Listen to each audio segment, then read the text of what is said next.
And one. Welcome to another episode of the I Am Undeniable podcast. I'm your host, Alex Sundar. And what I'm actually going to be going over today is I'm going to be going over the exact step-by-step process on exactly what I did to lose 17 pounds in 60 days. I was competing for a 60-day challenge. I completed the challenge with flying colors, and I'm going to give you guys the exact process of exactly what I had to do to lose 17 pounds in 60 days, and exactly how you can potentially do that for yourself as well. So we're going to break things down. 17 pounds down in 60 days is quite a lot of weight to lose within that period of time. So in order to kind of structure things out and really get results, you got to break down these steps and you got to make sure it makes sense for yourself. So number one is you got to create a timeline for yourself. I think a lot of times when people want to lose weight, they want to lose body fat, they don't give themselves a timeline. They're just like, I want to lose 30 pounds. I want to lose 40 pounds, but there's no timeline on the exact time frame that you need to get to this goal. So for me, the time frame that I put out was 60 days. These are the days that I have in order to hit my goal weight, right?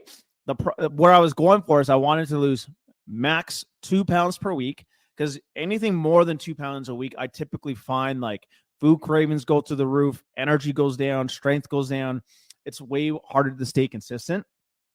And to be honest, what I cared about was consistency, getting results, and getting lean, because I was going to Houston, right? I wanted to look my best while I was coaching out there for an event. And let me tell you, I got a ton of compliments.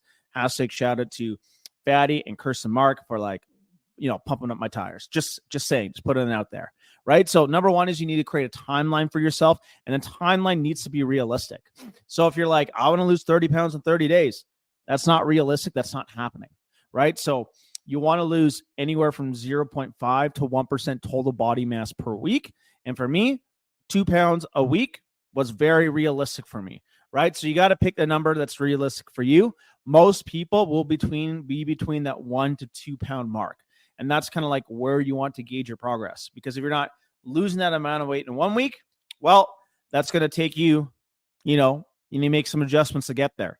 So if your goal is to lose 30 pounds and you want to lose 2 pounds a week, it's going to take you 15 weeks to get to that goal. Make sense? Do we understand that? Right? So we always want to make sure that we keep things pretty realistic in that aspect, right? So that's number one. We want to create a timeline and where you want to achieve this goal. And we want to break down how much weight you want to lose per week in order to get there. So that's number one. Second thing, before you even make the nutrition plan, before we even talk about the workout plan, what we need to write down is events. Do you have anything that is planned within that time frame that might potentially interfere with your fat loss? I don't see a lot of coaches or a lot of people talking about this out there, but life happens. You got other life shit going on. If you're going to lose weight now until the end of the year, we got Thanksgiving coming up. We got Christmas. We got holidays. Maybe some of you guys got weddings. These are dates you got to think about. Now, it doesn't mean you can't be a little bit more flexible on those days, but you also got to be realistic with what's going on, right? So write down these dates, making sure that you're prepared ahead of time. You got food ahead of time, and make sure you can stay on track. So when I went to Houston, I was still doing the challenge down there. So I was making sure that I was in a hotel that had a gym. I had a nearby gym that I could go to get weights in. I had to make sure that I had readily accessible high protein meals on the go, even at the airport, right? So you have to plan ahead to make sure that you can stay on point. And if you plan ahead, you're going to be way more successful and you're going to kill it, where most people typically will fail, right? In terms of that. So you got to write these dates down to ensure that when you're planning out the length of time of where you're going to lose this weight, lose this body fat, you have these dates available now so you can plan ahead and plan around them. Like I said, you can be flexible. You just can't eat out like an asshole on those days. Make sense? Right? So we want to keep those factors in.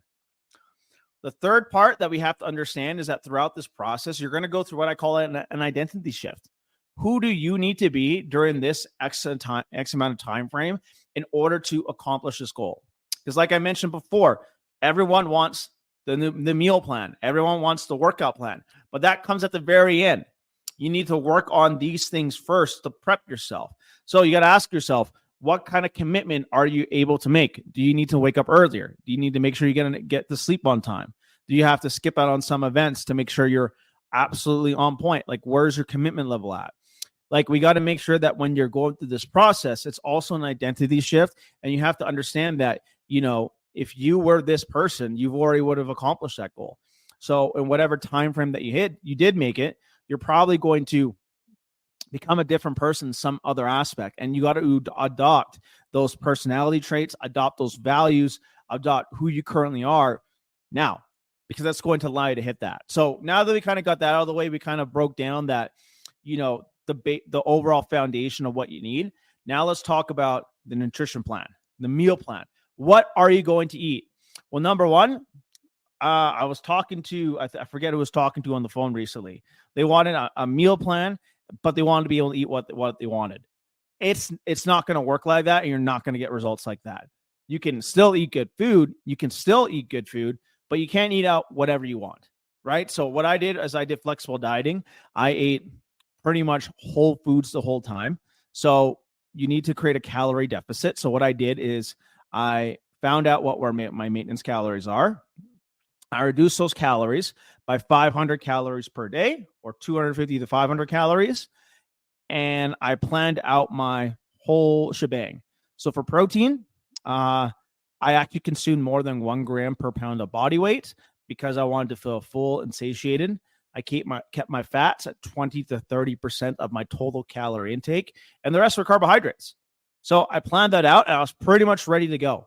And I wanted to pick foods that would fill me up. When you're losing like 2 pounds a week, it's quite difficult on the body. You're going to be hungrier, right? So I wanted to make sure I chose whole foods that weren't processed. I wasn't I was doing flexible dieting, but I was pretty much eating whole foods. Like I would make lasagnas, from high protein lasagnas. We're talking about pastas, salads, oatmeal, pretty basic foods that I personally enjoy that could get me results. So like what you need to do is when you figure out your macros and you're planning out your own meals, you eat foods that you like. And then I would rotate them every single week. So the week that I ate that food, the 1 week I would eat that meal plan, that food, I would change it from the next week. And it's very easy to do once you understand your macros and what you're in it, because now you can be very flexible with what you want to eat. So what I would do is on Friday, I would plan out my meals for the next week based on my progress. The second thing is on Saturday, I would come in and then I would actually do my grocery shopping. And then on Sunday, I would do my meal prepping and making sure all my food is prepped for that following week. So essentially make sure that I'm on point. So that's like the process that I did in order to get that result.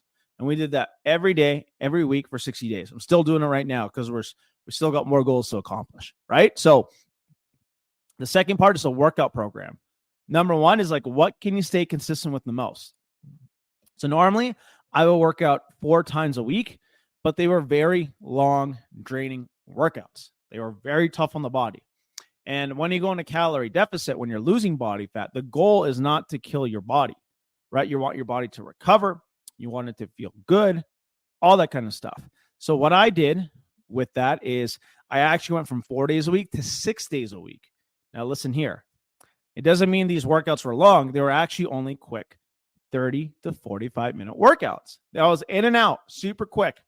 I just spread what I was doing over 4 days, over 6 days, so I could get in, get out, building muscle, keep my strength up, and honestly get really good progress that way. It worked way better for my schedule at the time to spread things out like that, right? So I could have like a little bit more focus in and out. So that's what we did for the workout program for the full 60 days. After that, I did 10,000 steps every single day. And we actually increased this over time. So I started off at 10,000 steps for probably like the first 5 weeks, right? Every time, right? And the consistency, increasing your intake like that, when you're increasing your activity, you're going to burn more calories. And how I did that to get my daily steps in is that during meetings, I would be walking on my walking pad. I have a Chihuahua that I would take out and go for walks as well. I want to make sure to walk around. My gym is pretty spacious as well.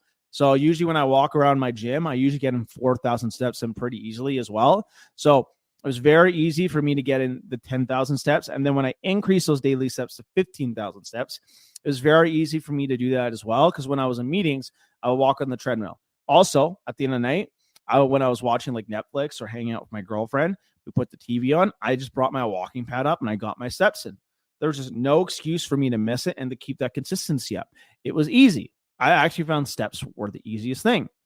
Now, after that, right, we got the meal plan in. We made sure to get the daily steps in.